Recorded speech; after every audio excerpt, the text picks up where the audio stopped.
Hello दोस्तों, Kota technical में आपका स्वागत है। आज हम जानेंगे फ्रिज के बारे में। फ्रिज के बारे में बिल्कुल डिटेल के साथ जानेंगे। फ्रिज हमारा किस तरह से काम करती है। तो दोस्तों मैं आपको बताता हूँ, फ्रिज अपने दो सिस्टम से मिलकर कार्य करती है।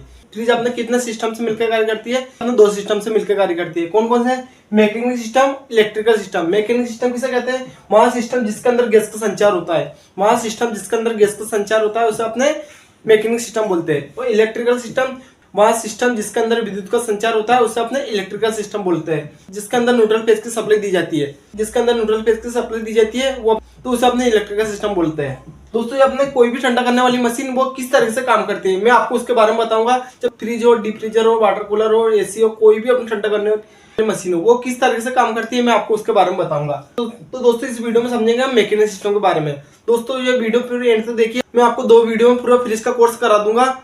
वीडियो के एंड तक बने रहिए। तो दोस्तों मैं आपको बताता हूँ मैकेनिकल सिस्टम के बारे में। मैकेनिकल सिस्टम में कितने भाग आते हैं? मैकेनिकल सिस्टम के अंदर अपने 5 भाग आते हैं। कौन कौन से? Compressor, condenser, filter, capillary tube, evaporator. तो अपने 5 भाग आते हैं। दोस्तों मैं आपको बताता हूँ, तो मैकेनिकल सिस्टम में अपने 5 भाग आते हैं। कौन कौन से? कंप्रेसर, दूसरा नंबर पे कंडेंसर, तीसरा नंबर पे फिल्टर, उसी तरीके से चौथे नंबर पे कैपिलरी ट्यूब। क्या है दोस्तों? Capillary tube. उसी तरीके से 5वें नंबर पे एवापोरेटर। क्या है दोस्तों? एवापोरेटर। दोस्तों अपने कोई भी ठंडा करने वाली मशीन इन 5 सिस्टम के द्वारा अपने ठंडा करती है। दोस्तों इनके अलावा अपने फ्रिज के अंदर क्या बचता है? थर्मोस्टेट रहता है, बल्ब रहता है और स्विच रहता है। तो इनके बारे में हम पीछे की तरफ जानेंगे। दोस्तों अभी समझेंगे मैकेनिकल सिस्टम के बारे में। मैकेनिकल सिस्टम के अंदर 5 भाग आता है। सबसे पहले अपने कंप्रेसर। क्या है दोस्तों? कंप्रेसर। ये अपने कंप्रेसर इस तरीके से होता है। इसके अंदर अपने 3 लाइनें होती है। कौन कौन सी? तो कंप्रेसर के अंदर 3 पाइपें होती है। कौन कौन सी? Charging line, discharge line, suction line. दोस्तों कंप्रेसर के अंदर 3 लाइन होती है। कौन कौन सी? दोस्तों अपने कंप्रेसर के अंदर 3 लाइन होती है। पहले को बोलते हैं अपने सक्शन लाइन। क्या बोलते हैं दोस्तों? Suction line.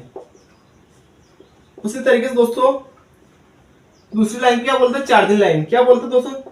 Charging line. और उसी तरीके से दोस्तों एक और लाइन कौन सी रहती है? Discharge line. दोस्तों अपने कंप्रेसर में अपने 3 लाइन होती है। कौन कौन सी? Suction line, charging line, discharge line. Charging दोस्तों मैं आपको बताता हूँ सक्शन। दोस्तों सक्शन लाइन क्या होती है?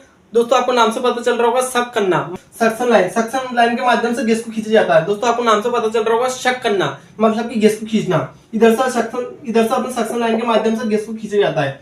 और डिस्चार्ज लाइन के माध्यम से डिस्चार्ज करता है। डिस्चार्ज लाइन के माध्यम से गैस को बाहर फेंका जाता है। दोस्तों आपको पता है मोबाइल की बैटरी डिस हो जाती है तो उसे अपना डिस्चार्ज मतलब कि खत्म होना या निकालना, तो अपना डिस्चार्ज लाइन बोलते हैं। तो इस लाइन को अपना डिस्चार्ज लाइन बोलते हैं।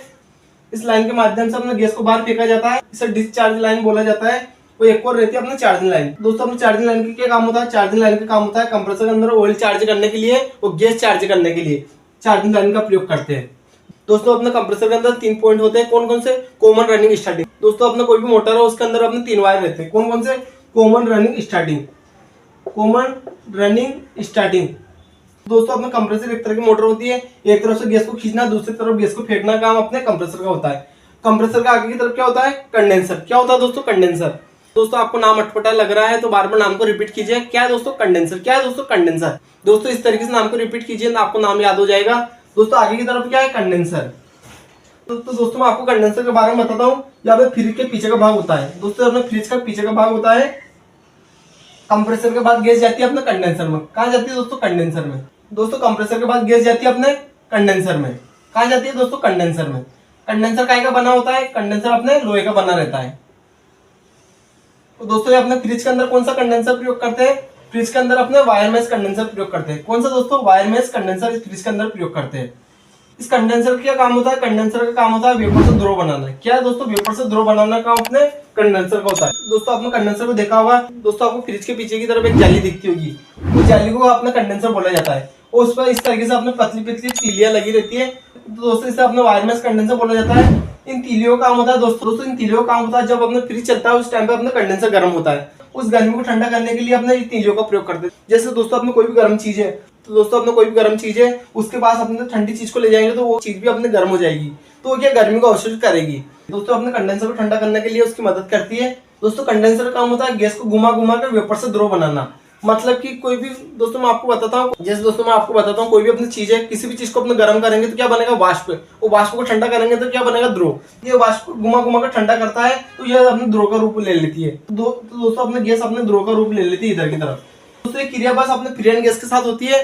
अगर दोस्तों अपना कंप्रेसर को इस तरह से चलाएंगे, इधर अपना कंप्रेसर लगा लेंगे, इधर अपना कंडेंसर लगा देंगे, इधर से अपना पानी निकलेगा, तो ये इम्पॉसिबल चीज है। ये क्रिया बस अपना फ्री हैंड गैस के साथ होती है। जो एसी फ्रिज के अंदर जो गैस प्रयोग की जाती है, ये क्रिया बस उसी के साथ होती है।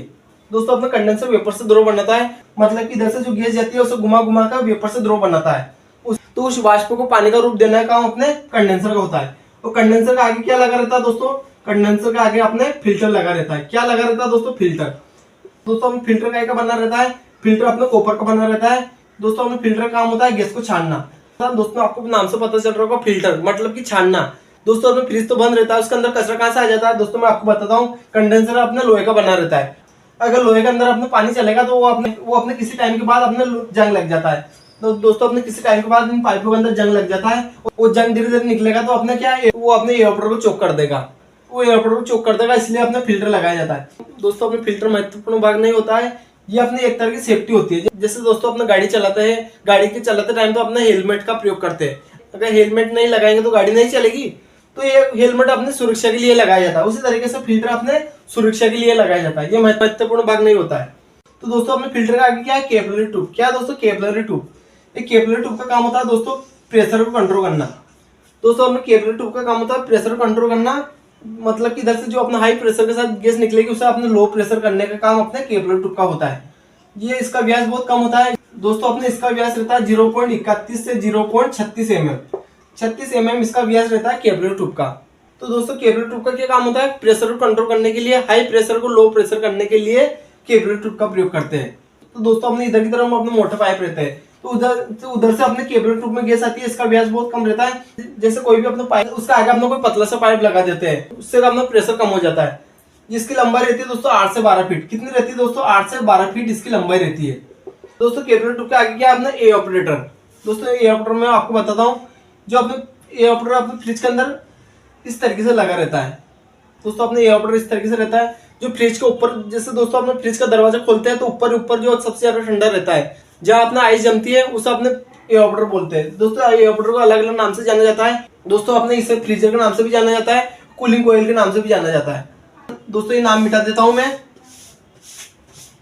कैपिलरी ट्यूब के बाद अपनी गैस कहाँ जाएगी, एवापोरेटर के अंदर। दोस्तों एवापोरेटर काम होता है किसी वस्तु स्थान की गर्मी खींचकर वहां अपना कूलिंग का प्रभाव छोड़ना, एवापोरेटर काम होता है। दोस्तों अपने फ्रिज के अंदर कौन सा एवापोरेटर प्रयोग करते हैं, दोस्तों अपने फ्रिज के अंदर अपने प्लेट टाइप एवापोरेटर प्रयोग करते हैं।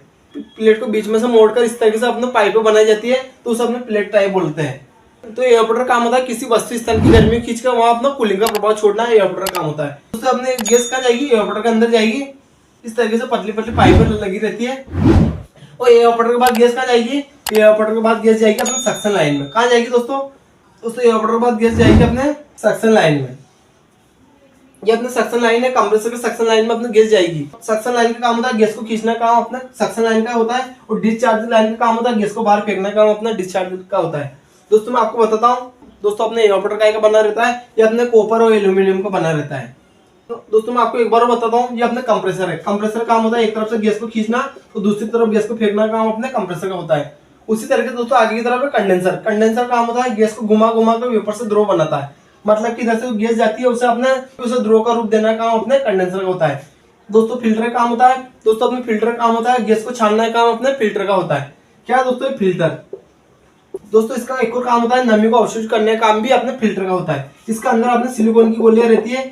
दोस्तों इस तरीके से अपने फिल्टर के अंदर सिलिकॉन की गोलियां रहती है। सिलिकॉन की गोलियां का काम होता है नमी को अवशोषित करना, मतलब कि नमी को खत्म करने का काम अपने सिलिकॉन की गोलियां का होता है। सिलिकॉन की गोलियां दोस्तों आप जानते होंगे, जो अपने इलेक्ट्रॉनिक पार्ट लेते हैं तो अपने आपको साबुदाने की तरह सफेद सफेद गोलियां दिखती होगी, तो उसे ही अपने सिलिकॉन की गोलियां बोलते हैं। सिलिकॉन की गोलियां काम होता है नमी को अवशोषित करने का काम अपने सिलिकॉन की गोलियां का होता है।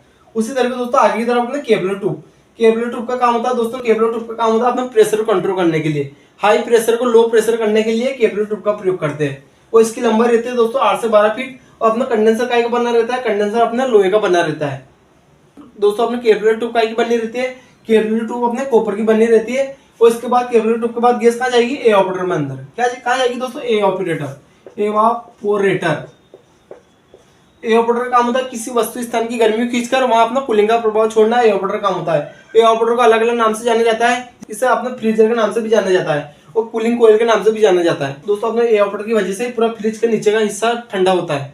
दोस्तों अपने फ्रिज का सबसे ऊपर का भाग होता है, जैसे दोस्तों हम फ्रिज का दरवाजा खोलते हैं, जो सबसे ऊपर का भाग रहता है उसे अपने एवापोरेटर बोला जाता है। दोस्तों आपको मैकेनिक सिस्टम पता चल चुका होगा, फिर भी मैं आपको एक बार बताता हूँ। दोस्तों अपने कंप्रेसर एक तरह की मोटर होती है, ये एक तरफ से गैस को खींचना, दूसरी तरफ गैस को फेंकना काम अपने कंप्रेसर का होता है। ये अपने न्यूट्रल फेज के सप्लाई से चलता है। इसके अंदर सप्लाई देने के लिए 3 पॉइंट होते हैं, कॉमन, रनिंग, स्टार्टिंग। और इसमें 3 पाइप होती है, कौन कौन सी, सक्शन लाइन, चार्जिंग लाइन और डिस्चार्ज लाइन। सक्शन लाइन के माध्यम से गैस को खींचा जाता है, डिस्चार्जिंग के माध्यम से गैस को बाहर फेंका जाता है और चार्जिंग लाइन के माध्यम से ऑयल या गैस चार्ज की जाती है। चार्जिंग लाइन के माध्यम से ऑयल या गैस चार्ज की जाती है। और कंडेंसर काम होता है गैस को घुमा घुमा कर वेपर से द्रव बनाता है। तो दोस्तों अपने फ्रिज के अंदर कौन सा कंडेंसर प्रयोग करते हैं, वायर मेश कंडेंसर। कौन सा दोस्तों, वायर मेश कंडेंसर फ्रिज के अंदर प्रयोग करते हैं। और अपने दोस्तों अपने फ्रिज के अंदर कौन सा कंप्रेसर रहता है, रेसिप्रोकेटिंग कंप्रेसर। कौन सा, रेसिप्रोकेटिंग कंप्रेसर अपने फ्रिज के अंदर प्रयोग करते हैं। दोस्तों अपने कंडेंसर का काम होता है गैस को घुमा घुमा कर वेपर से द्रव बनाना काम अपने कंडेंसर का होता है। फिल्टर का काम होता है गैस को छानना काम अपने फिल्टर का होता है और ये नमी का अवशोषण करने का काम भी करता है। दोस्तों अपने फिल्टर महत्वपूर्ण भाग नहीं होता है, ये बस ओनली अपने सुरक्षा के माध्यम से प्रयोग करते हैं। उसी तरीके दोस्तों कैपिलरी ट्यूब। दोस्तों अपना कैपिलरी ट्यूब का व्यास रहता है 0.31 mm से 0.36 mm तक इसका व्यास रहता है और इसकी लंबाई रहती है 8 से 12 फीट। जो फ्रिज के अंदर जो कैपिलरी ट्यूब प्रयोग करते हैं उसकी लंबाई रहती है अपना 8 से 12 फीट। कैपिलरी ट्यूब के बाद क्या लगा रहता है, कैपिलरी ट्यूब के बाद अपने एवापोरेटर लगा रहता है। एवापोरेटर काम होता है किसी वस्तु स्थान की गर्मी को खींचकर वहां अपना कूलिंग का प्रभाव छोड़ना, एवापोरेटर काम होता है। दोस्तों आपको पता चल चुका होगा अपना फ्रिज किस तरीके से काम करता है। दोस्तों अपने कोई भी ठंडा करने वाली मशीन हो, फ्रिज हो, डीप फ्रीजर हो, वाटर कूलर हो, एसी हो, तो दोस्तों अपने कोई भी ठंडा करने वाली मशीन हो तो उसके मैकेनिक सिस्टम के अंदर अपना 5 भाग आते हैं। दोस्तों इन 5 भागों के द्वारा अपना सिस्टम ठंडा करता है। दोस्तों मैं आगे वाली वीडियो में इलेक्ट्रिकल सिस्टम के बारे में बताऊंगा और अपने फ्रिज का कनेक्शन किस तरीके से करते हैं मैं आपको एक ही वीडियो के अंदर कवर करके बताऊंगा। अगर दोस्तों आप चैनल पर नए हैं तो चैनल को सब्सक्राइब कर लीजिए। मैं चैनल पर house wiring, motor wiring, AC, fridge, RO, washing machine, deep freezer सभी का कोर्स बारी बारी से कराऊंगा। तो दोस्तों मिलते हैं आगे वाली वीडियो में। वीडियो देखने के लिए बहुत बहुत धन्यवाद।